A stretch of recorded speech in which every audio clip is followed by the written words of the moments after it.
Hi everyone, Darren Hunter here with the Outsourced PM podcast show. I am with the one and the only Michael Sands, who is our virtual assistant expert. I'm simply the interviewer, but we've covered some great topics. I really encourage you to go back into our library. We've just covered some really good topics, getting really deep and meaty with how virtual assistants can change your property management team. Today, we're going to be talking about the top 7 big mistakes that virtual assistant companies make. Now, Michael, I don't think there's any secret out there. How many virtual assistant companies are there? Hundreds, probably thousands. I mean, there's millions and millions of people in the Philippines that, are either a virtual assistant or want to be virtual assistants as well. So, the resource pool is huge. And of course, there's a lot of companies in Australia that are using virtual assistants. Teams by Design are specifically real estate and property management. That's very important because the resources and the training resources behind the team are very, very focused on property management. So, Michael, let's just get into the top 7 common mistakes that we see with using virtual assistant companies. We also covered in a couple of podcasts back the 5 dangers of doing it yourself or hiring your own virtual assistant without a virtual assistant company. We do not recommend that you deal with people direct because you've got all sorts of dangers that are waiting for you. We do cover it in that podcast. So using a virtual assistant, but that inherently has problems as well. And so we just want to outline the big ones that we see. And firstly, is Michael not allowing the client or the customer, the real estate client, to be involved in the recruitment process? Tell us about that. Yeah, this is something that we kind of hear from a lot of people out there that have gone and, they've got virtual assistants through other agencies or, that process. Now, when we go through this list, you've got to bear in mind that we collect all this information from speaking to hundreds and hundreds and thousands of virtual assistants when we do our interviewing, when we meet and greet and talk to them. So it's a pretty, it's sensitive on both sides. And for this first point where other agencies don't always allow the client to meet with the executive, the assistant, that's where a lot of the future problems are going to occur, because you got to find that the person is the right fit. You got to listen to how they speak, their personality. You want to be on a Zoom with them because you can't be there in person mostly.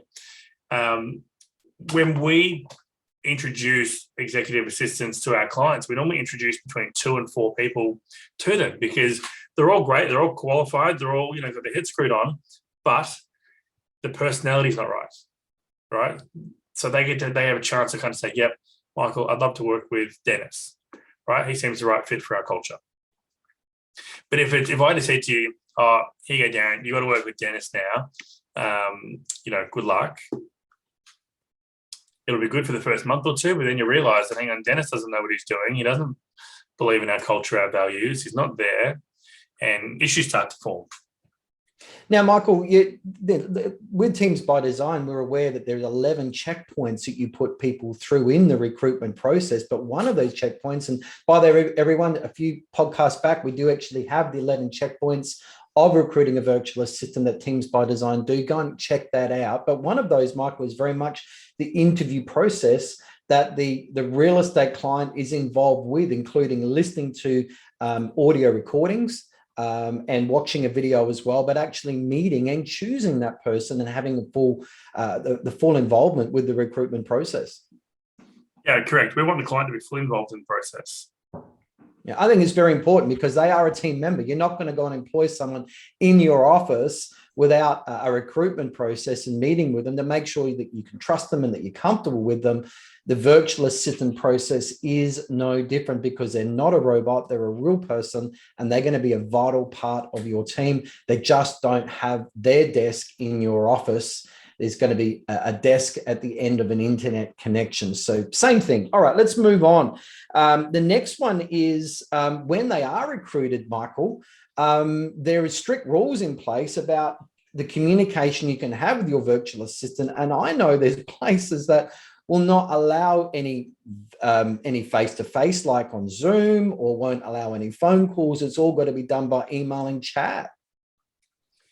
Yeah, I mean, that's sad too, like where some of the clients don't allow their team to speak, and it's only got to be on chat and text message and email. You got to remember that this is feedback that we get when we do interviews, and when your VA is working with you, be it through an agency or direct, they want to feel included. And if you put too many barriers in there, it is very transactional, and they are just someone working remote in another country. And, Darren, we speak to people and they say, "Oh, the VA is great. I just put things on my email or in a shared folder. I wake up in the morning and it's all there. I don't even have to talk to them." Well, if you're not talking to your team member, somebody else is. Right, and if they get an opportunity for a better deal, a better workplace, what do you think is going to happen? You train them up, and all of a sudden they're going to go, and you're like, "Oh, I don't know what happened." They're not robots. They are a vital team member and need to be involved, in that. In fact, Michael, we've heard of the teams that actually have the virtual assistant at the other end of Zoom, and they just keep Zoom open so they can talk to them at any time, just like a desk. They're sitting next to them at their desk, but instead their desk is next to their Zoom window and they can see them through Zoom, but Zoom's open all the time. Oh, totally. And then, I was in an agency in Florida recently, and they've got virtual assistants from like Mexico, Philippines, Spain, and they are like one big screen there. Like in the reception area, you walk in and there's the screen, and the virtual assistants are all there. So they get to see that whole hustle and bustle of everyone walking in and out of the office. All right. Well, the next one is where virtual assistants. Now, we understand, particularly before COVID and things like that, there was a work center where they all traveled to. But the problem with that, Michael, and I know that with the virtual assistant event that you did just a few weeks back in Manila, I remember, and I was watching the event online because you were there, of course, doing an educational day for people that were wanting to become VA. So, of course, you can just pick and choose people out of the room. But what were some of the times that people were traveling? I mean, there was even one, they were doing up to 6 hours a day in travel. Yeah, I know. And they were worried that their company that was coming back online after COVID was making everyone go back into the office. And you get all these people now that where the companies are starting back up, they got to go travel again to the office. They don't want to do it. So now there's a mass resignation happening in the Philippines, people wanting to work from home. Jan, we spoke to someone, Dennis and I, that traveled 4 hours each way a day. So imagine doing a 9-hour shift on top of 8 hours of travel, and your number one value is family. You're doing everything for your family, and you were the female, the mum that was doing all that work while the dad did some other role. Imagine that. Imagine only having like 7 hours of your day, and you need to sleep. Absolutely. And the travel is crazy. It's not, get on a bus and get on a train and have a coffee along the way. And it's Philippines crazy Manila traffic. It's just, and it really rattles people. And now when they were forced into COVID, forced into working from home, now they realize they got their life back. They got more time for their families. They don't want to go back. So, the model of where they make them travel to a workplace, a call center is old, outdated. Michael, you've always had your people working from home. And there are some inherent problems with that. Part of your 11 checkpoints is you make sure they have the right internet speed, all of those sort of things, so they can suitably work from home. 100%. I mean, one thing COVID changed in the Philippines, I guess it did the rest of the world too, was being able to ensure you could have a team member that could work from home in the comfort of their home. No different to, Darren, we would, have a jacket on or a nice top on, but then we were wearing our board shorts. Some people would tell us in their meetings that they're actually wearing their underwear in their Zoom meetings, right? It was people working from home and it's a contagious environment. But now seeing people being forced to go back to work it's a massive concern for people in the Philippines. And, I spoke to a few people, obviously we interview a lot of people. And one of the biggest feedback I guess I get from our team is that they hear from me. I reach out and I talk to them, I communicate with them, and like we're all on the same level. And there's no real hierarchical structure like in an office where someone sits in a trophy office. I noticed that a lot of people that work in virtual assistant companies, they never meet upper management. They never meet the owners. They never meet the people that are kind of, trying to build the business. And there's a massive disconnect there. And all they have is their little team. And essentially it's working, building miniature sweatshops. Right. And let's just move on to the next big mistake is these virtual assistant companies running sweatshops. They're running, like caged hens. These people coming in and it not just their working conditions when they sit down and start doing their work. It's the crazy security requirements. It's like a military facility where they've got they've got to give up their mobile phone. What are some of the things that you've heard, Michael? Yeah, totally got to give it mobile phones. They can't communicate with their family during their shifts. Only some people, for example, working with UPS, when COVID hit, they locked everyone they locked inside the building for like 8 weeks. They couldn't go home to their family and they had no notice either. They came to work one day, lockdowns were coming, they closed the office, no one could get out. The work conditions can be very bullish. The fact that there's no visibility from the floor to the management is a major concern. There's that saying, I know I've said it before, where there was an image I saw and it's a picture of all these monkeys climbing up a tree, and up the top of the monkeys, they're the directors and the CEOs and the upper management, and they're looking down on the monkeys that are working, doing all the time tasks for them, looking down at the monkeys, and they see everyone looking back up at them. So they look down and they see everyone smiling, down them. But then the guys on the ground, the monkeys on the ground that are looking to climb up, all they can see is when they're looking up at the monkeys are assholes, right? And that's kind of like the same thing in like Philippines and VA companies. Upper management, all they're worried about is collecting the dollars and thinking everyone's okay and trying to build a team. But the team are struggling with no motivation. They don't get to meet the owners. They don't get to communicate. They're kind of thrown at work that they don't necessarily want to do, may not be the right matching. And Darren, with our company, we don't win every listing appraisal with people wanting to get a virtual assistant. And it could be on pricing. It could be on, different training structures and things like that. It's personality, right? It's relationship. It's what value can that company give to the person that needs help. Absolutely. So another, occupational health and safety rules in the Philippines. What are they like? Oh, do they have them? I was going to say, do they have them? Because it sounds like they don't. So people do make up their own rules. It can be, these Philippine workers can be in a very sad place. It's very corrupt there, Dan. Like, it's very corrupt. They do have work standards. They do have things like that, but I haven't really seen them enforced too much because of how corrupt everything is. We know agencies, Darren, and you've known agencies too, where you wanted to give your assistant bonuses or money and so on, and the VA doesn't get it. Like, they don't get the money that you paid that company to give that person as a bonus. Yep. Right? They hold on to it, or they hold on to a percentage of it. Like, we don't hold on to anything. Darren, if you wanted to pay your executive $100 or $500 or whatever, we could put it to your invoice, right? But we don't take a cent of that. That goes directly to the consultant. Well done.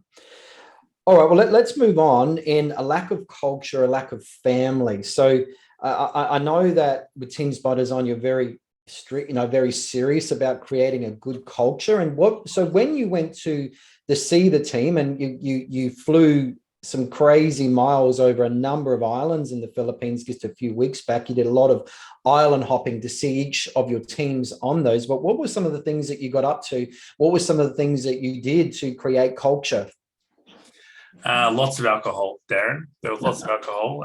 The team know how to drink. They definitely know how to drink. They definitely know how to party.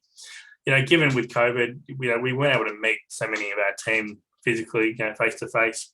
So Dennis and I the first trip was to Manila, and it was no work talk. It was we hired out bowling alleys, restaurants, bars, and let the team let their hair down. They could meet each other in person, and that was really, really inspirational and mind blowing for all of us. And then we decided we'll come back because that was only a short trip. We went back, a few weeks ago, and we did that. Went to Manila again, and then we went to Davao, and then went to Cebu. And it was just to thank the team, to kind of let them know how much we appreciate everything that they do, and made them feel like they're the number one people. I mean, they're the number one. We wanted them to actually acknowledge and feel that. Darren, when you give them, when you empower them as individuals and as a team, it's amazing the results you get. People often talk about when you work with people in the Philippines, they can't think laterally or problem solve. But it's because they're never really given an opportunity to take full ownership of situations. And yeah, some people in Australia can't even problem solve, Darren. But I find by empowering the individuals that they find this way of, working together, building their own culture. And now they all feel like they're family, because they're part of a group. And we had people bring their family along to some of those catch-ups. Yeah. And, time off. So Bev, just this week, I need such and such afternoon off. She sends us an email. We know she works hard. And, we want her to have, to be happy. If she needs some time off, it's a given, because we still run a give and take environment, don't we, Michael? And, they do work hard. They are family. We want to make sure they're healthy. I know Bev had to get some time off last week to get some dental work done as well. All those sort of things there. It's all part of that culture. And, they are valued team members. You look after them, they will look after you. And the loyalty that you get from these people when you look after them is amazing. They're just with you, and they'll carry you through for years and years and years. And if they're happy, they will stay with you forever. That the turnover rates are so minimal, when they're happy. Yeah, correct. They'll stay with you forever and a day because they treat you like family and they invite you into their family. Absolutely. Now also, before we go to the next big mistake, I mean, how good is our karaoke nights, even our online ones we did during COVID? I know they love karaoke, although we missed out on going to a KTV, which is karaoke, when we were on the last trip, because we couldn't find a place that was open or that had available space. But Dennis and I love a sing off with them. They do love that. And yeah, when we did online karaoke during COVID, a lot of them nailed it. But it's a lot easier, Darren, to do karaoke with a bottle of vodka on the table and 2 microphones. Yeah, I know that they're a lot of fun. They're absolutely a lot of fun, and just when you're with them as well, it's so much fun. And their culture and their hospitality and all of those sort of things just shine through. Just wonderful, wonderful people. Now, the next one, I think we probably already covered, but is not valuing them. I think we've covered that pretty well. That is an issue, but paying poorly. Now, okay, the Philippine people are not paid at the same level as our workers are in Australia and New Zealand, but they don't have $1 million mortgages like we have here in Australia and New Zealand as well. But the VA companies out there are just paying so low. What are some of the issues with that? I think that the two mindsets here, or more than two, but you got the people in the Philippines that are doing freelance work, and so they typically charge higher amount per hour, but they're only getting minimal hours per week. And then you get those that are full-time, continuous, steady employment. And every dollar makes a big difference. We don't pay minimum wage. We pay well above minimum wage. We also pay, I guess people know in the Philippines, they work on America time zone 2, which is the graveyard shift. They're starting at 11 p.m, finishing at 8 a.m, and they don't get to do, they're sleeping during the day. So there's normally a premium when people do that type of shift. Our hourlies, Darren, are comparable to the graveyard shift. So it's really important that people kind of feel valued in exchange for the time that they're giving. And we see a lot of people they hire people from out in the provinces, which have got poor internet, poor work conditions. That's where you hear the cows and the cattle and the chickens and that in the background. They get paid peanuts, but their cost of living is cheaper, and so they don't really mind. We don't differentiate between a province and a city. We look at what are the noises in the background, how do we make sure there are no noises, and so on. But paying, you'll lose staff if you pay them too low. Absolutely. Yeah. And you pay them right, they'll stay, and you get that stability. Once you've got a good virtual assistant doing the right things, it just works. And it's just it just stabilizes that part of your business, and it turns it into a set and forget situation. And that's what a virtual assistant does for you. It takes the burden off your team. So of course, Teams by Design are specialists in property management. Go to teamsbydesigntasks.com. That's teamsbydesigntasks.com for a list of 30 things that you can possibly outsource to virtual assistants. But Michael, what's the best way for people to get in contact with you if they want to chat to you further? Yeah, so go to teamsbydesign.com, contact us, drop us a message, and we'll book a time in to have a chat. Cool. And of course, if you've received this podcast by email, there's a link there as well where you can book directly into Michael's diary and speak with them on virtual assistants. So it's another good podcast down pat there. Thanks, everybody. And we'll see you on the next podcast. Bye.